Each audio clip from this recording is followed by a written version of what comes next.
This statement keeps on ringing in my mind.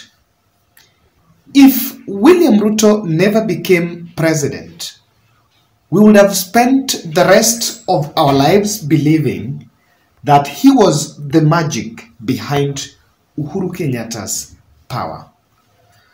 But just the fact that he was a president, it is actually an opportunity for Kenyans to see what exactly were his hidden colors.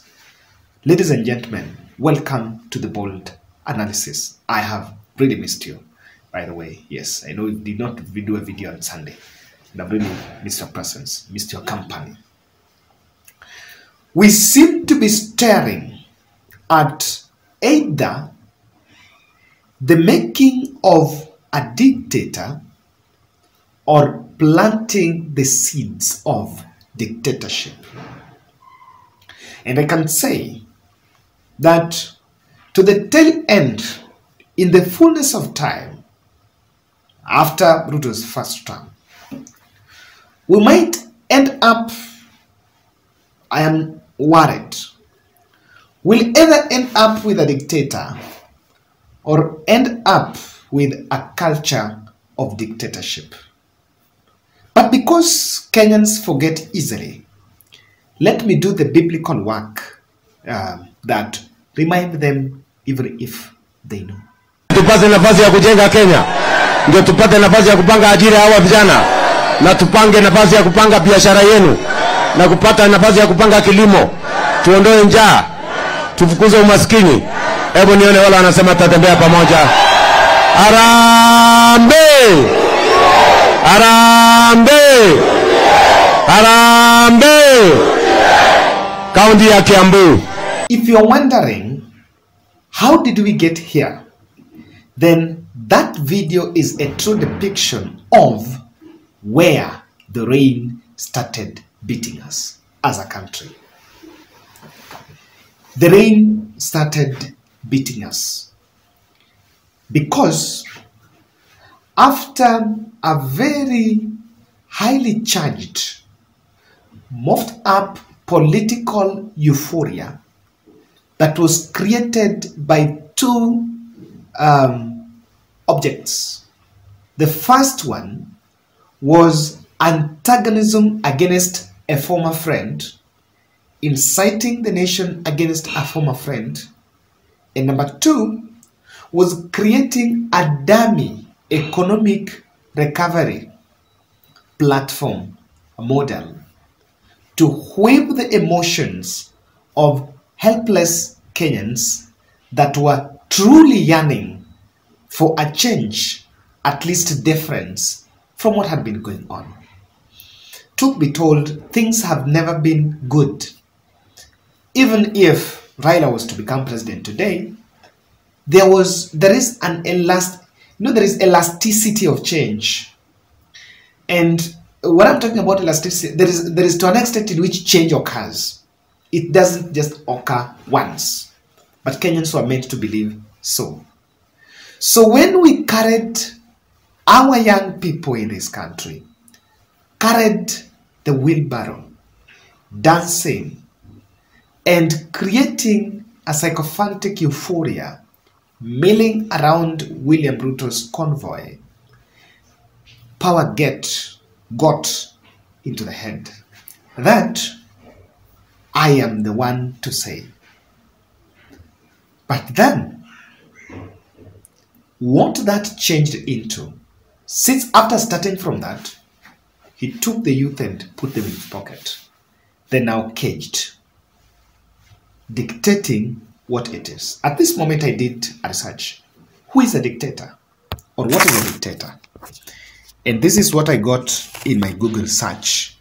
I have it here. I just allow me get the screenshot because I did a screenshot. A dictator is a ruler with total power over a country, typically one who has obtained control by force. Similar, another meaning, a person who behaves in an autocratic way. For some reason, he is being a dictator, saying this is the way we are going to do it, irrespective of what you say. And the kind of push with the finance bill is what has exposed what exactly we are dealing with. There are I want to play for you some two video clips. One is a video clip, a collection of how Kenyans are crying out that things are not good. And I'm specifically saying Kenyans. One is about people talking about the economy, and someone is talking about how, and I've picked those two clips strategically because they speak different aspects to this podcast. One will show you a lady who is crying about how her house being snatched from him by some powerful individuals. The others are talking about the economy. I wanted to get that sound bite here. Kwa majina naitwa Caroline Chepkemoi. Mimi ni mwanabiashara hapa hili. Hii wiki tatu unga ni shida, watoto wetu wako kwa nyumba, watoto wetu hawajakula, hawajaenda shule. Sasa tunasikia Mr. President mwenyewe akiongelea mambo ya hasola. Na sisi hasola tumefungiwa. Hapa hiyo loan ya hasola fund tutalipa na nini? Mr. President tunaomba atusikie mahali hayuko, na gavana mwenyewe Sakaja atusikize, ambaye hatujaweza kulipa. Watoto wetu hawakuli. Hawaendi shule ya school fees. Watoto wetu tuko nao kwa nyumba mpaka wa secondary. Tulipiga bottom up, tujui bottom up inatupeleka wapi. Tunahangaisha Kanjili ni kimbisa mpaka nikahara kwa nguo. Na Wairimu, nyinyi mjue, na mimi niliambia Wairimu, kama kwa kweli ulikuwa na pesa ya kununua hiyo nyumba, ukuje uliambia na DCI, ukuje na hiyo makaratasi ya kuoneshana ulilipa nyumba. Tukaenda tukafanya search kwa Prime Bank, tukakuta hata hukuwa na 13.7 hiyo million ulikuwa unasema. Ulikuwa na less than 50,000 kwa akaunti yako. Uliandika cheki ya uongo ukapelekea judge, atukuonyesha judge umelipa nyumba. Na hakuna kitu mulilipa nyumba. That is Vox Pop. Vox Pop is the voice of the people. That's what sometimes people call Vox Populi, I think. It tells you. So that is one side of the story. And it's a representation about what the population is going through. On the other side is another video. And I've picked this one of Kitui Governor Malombe speaking in front of the Deputy President Rigathi Gachagua over the weekend, telling him in the face that something is not right with what you guys are proposing. And he was so, he was more specific, and I picked him because I know sometimes the members of parliament, we try to judge them mostly on they tend to be more of a political angle. They tend to speak more of the national politics. But now the voice of the governor is the voice of the residents of Kitui, because he speaks on behalf and he spent time with the residents of Kitui. So this is another bit of what a leader is saying. Lakini ukweli, Your Excellency, na ni vizuri tuambie wakubwa ukweli ndio tusaidie nchi. Your Excellency, ukiangalia finance bill, mimi nimekaa mbunge miaka 11. Sijai kuona finance bill nyingine yenye na upishi kama hii ya mwaka huu wa 2023. For the last 11 years I've been in parliament. I've never seen it. And the question I ask myself is, why this resistance? Why? Unajua sisi Wakamba tukiresist huku is expected. As I said earlier, sana tuna a lot of shares kwa upande wa siasa. Lakini ukiangalia register ya... Now, in the midst of this spirited discussion on what a Kenyan is saying, and the leader is also saying, the majoritarian rule is what is being dangled in public. And that is why I am saying, we might look at this, and I know we've done a lot of analysis. Even today, I spent time, like yesterday, I was going through what also other analysts are saying, and but I really spent my time on Sunday. Yeah, I was just, of course, I had some other things, but I like reading. So weekend I read the Star and the Nation and so. And The nation, I don't know whether I have that nation here. Why not? Should have it. Yes. Good. I want you to look at this title. This headline. Ruto's one-man show. What this newspaper is saying, to his supporters, he is hands-on and decisive president who has assumed full command of his administration.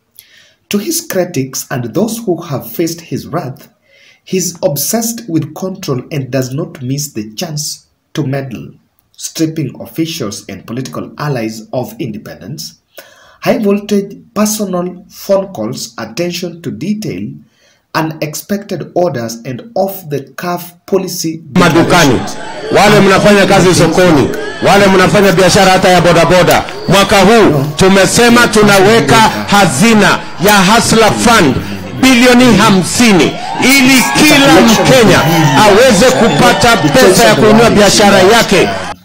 It's quite journalistic. I love it. Now, that is what I've been saying.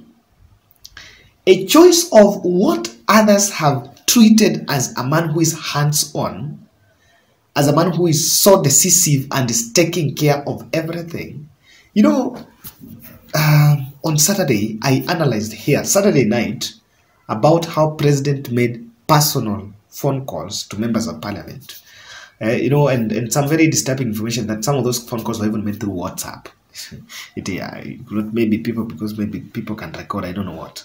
So, and then on Sunday, the story was in Sunday Nation. So, I know someone who watched my podcast say, oh, Kevin just made it. No, I didn't create it.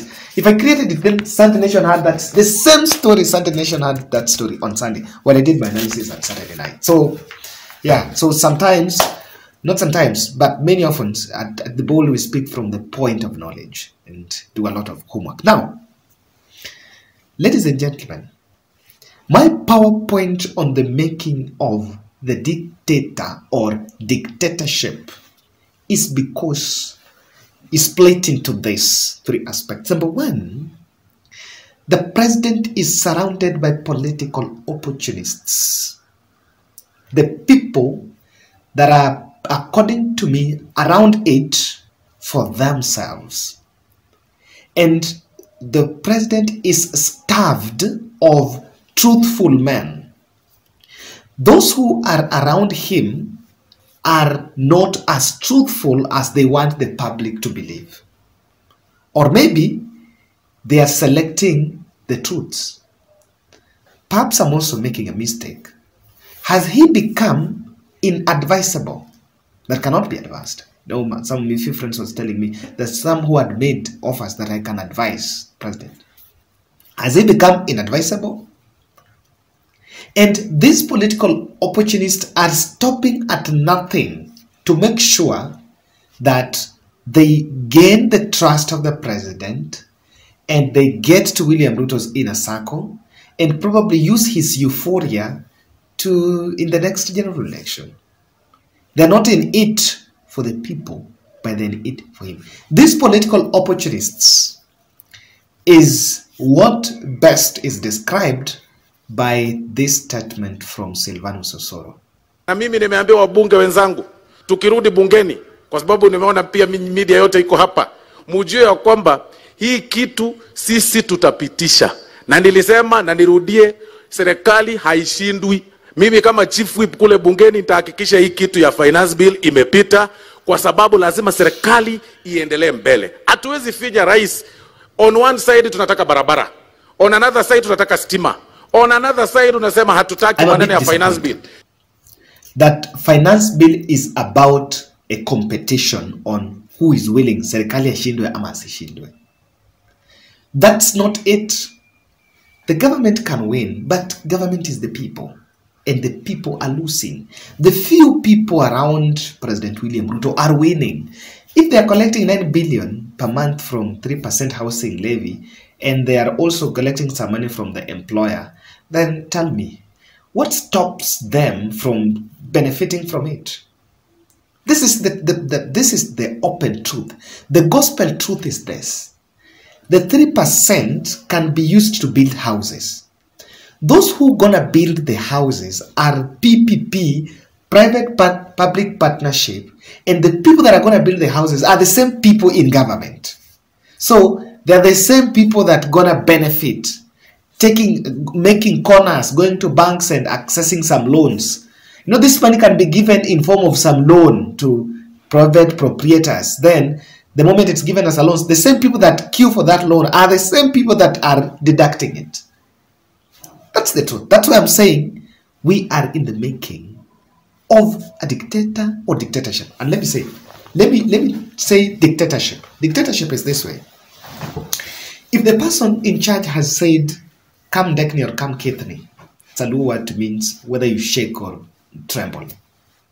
This will pass. This must pass. And that's at the top.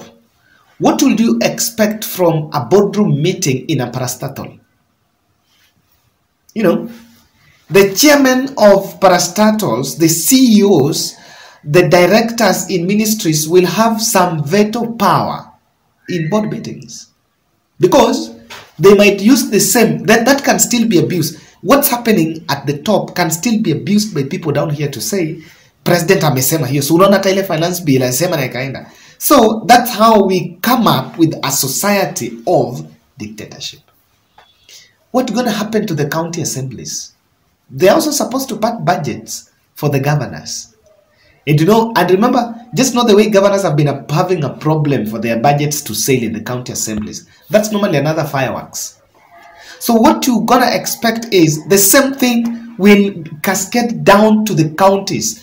Governors will start saying, I have the majority in the county assembly, the way Rigathi Gachagua was saying. So whatever you like, this must pass. And they will also start creating exorbitant or very funny and fancy budgets, appropriations. We are heading not in that. And the second bit is my turn to eat mantra. That's a big problem we have. We have a problem of it is my turn to eat. And I've always said some time back, unajua, Kenyans were told mzee mbaya, the older men should not be in power. The other day, they were told that. But don't you agree with me that quite a crop of the leaders that we've bestowed with that responsibility in this country are in the stage of acquiring wealth? And quite some of them, for the first time, they're getting themselves into very prime positions. If Martha Karua to become a deputy president, Martha Karua had been in government for as long as I don't know how.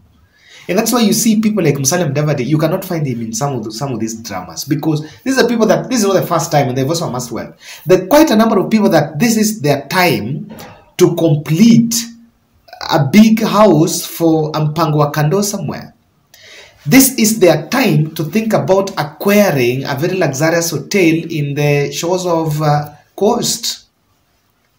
And because of this, what they have opted for is any other avenue to create wealth and become rich at the behest of the population. Remember this about this bribe story on Lap Fund. The chair of the board started receiving phone calls from State House, from the office of the deputy president, and from one Aden Duale, and many other operatives within government, even office of the treasurer. And the direction was, we revoke the appointment of Galma Jaldesa as acting CEO of Lap Fund. And in one of the now that came from, that was Seth Panyako talking about how the Lap Fund, there was some 20 million bribe people wanted for someone to become a CEO. And people resigned. They spoke about it. So that's what we are simply talking about, that people are stopping at nothing. And I'm telling you, for example, on that, what President Panyako is saying, if the gentleman will not have the 20, I think it was Galdesa, if that Galdesa do not have the 20 million, he or she, I don't know if there's a he or she, might not get that job. Lastly, and that was my third PowerPoint on the making of the dictator, is mutilation of political, of party democracy. The mutilation of party democracy is intentional, and it is a catastrophe. It is something that is meant with an ambition. Ruto did not get majority on paper in the National Assembly. And there was absolutely nothing wrong with that, because that should be the pride of our democracy. That it's one way of getting that accountability you're looking for. On one side, you are looking for accountability, saying you want to be accountable for my actions. But on the other side, you make personal forays in the minority side to get people on your side. Then you get some super majority. So with that, tell me, when Rigathi is telling us that it will pass whether we like it or not, we are getting offended, but that's the truth. You know. Yes. We are getting offended indeed, but that is the truth. Because that has happened. What's happening at Jubilee Party? Total recklessness and mutilation of party democracy. And if you want to know why I'm telling you it's very intentional, is when we are calling that Jubilee Party a shell of a party that is remaining. But they are going for that. And the political parties fund has not been released. It's not yet. There's still stories about it. If you can follow up, you'll realize. Well, the UDA party is traversing the country, popularizing and doing mobilization. Where are they getting the money? Which money are they using? That others are not. Okay, there is that party subscription. But you look at how they are raiding left, right, and center. And that's what points out what I'm saying. This is the making of a dictator I think the best English is making of a dictator or dictatorship. We'll either end up with one. We'll either end up with a dictator, or we end up with dictatorship, or we can end up with both. But I need to be very clear. We must end up with both. They are inseparable. Wow, it's not a laughing matter. Thank you very much. Now, guys, as I finish, I want to say a very big thank you. I was away. I know my backroom team, there was something personal, there was something of volume on my end, and quite a number of people are on it. I thank you very much for it. Now, are you in need of these interior design solutions? Then back to Kwango Art and Design. Now, Kwango Art and Design is a very credible and trusted designers. And they have amazing stuff they are doing. So either it is you have putting up a residential or a commercial space and you need an interior designer, do not look elsewhere, because you need services like the gypsum, the ceiling, the kitchen, wardrobes, tiles, paintwork, office furniture, the reception, and others. Then you need to sort it out, or rather square it out with Kwango Art and Design. Such an amazing, by the way, all over the country, they can plan, come, take the measurements. And the beauty about it is you will talk, the two of you, and reach a compromise in terms of the costing. You know, Kenya nowadays, we have a little bit of financial constraints. But then that's the beauty of dealing with him. He's a man, and they're people I trust because I've worked with them. Now, contact them here. +254 710 444 353. Let me repeat. +254 710 444 353. Kwango Art and Design. Thank you very much. Let's meet in the next, and I want to read your comments. What do you think about my angle in this? I want to tell you that that has been a very good podcast for me. Yes.